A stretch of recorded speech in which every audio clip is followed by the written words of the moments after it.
แถวยาวลงไปเลยหดหน้าห้ามพระเลยถอยลงไปเลยเอาไปแม่พุ่งไป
เดี๋ยวให้ท่านนั่งก็ได้เป็นใหญ่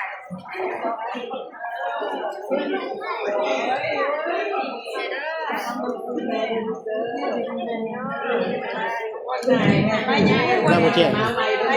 ลูกของไว้เพิ่นในลูกกระจับน้ำไม่ตู้ให้เพิ่นไหม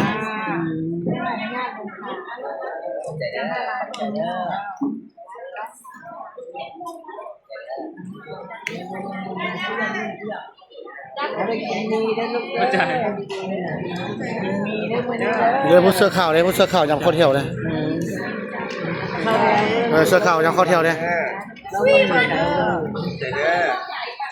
ข้าวเที่ยวไหมขอบใจนะ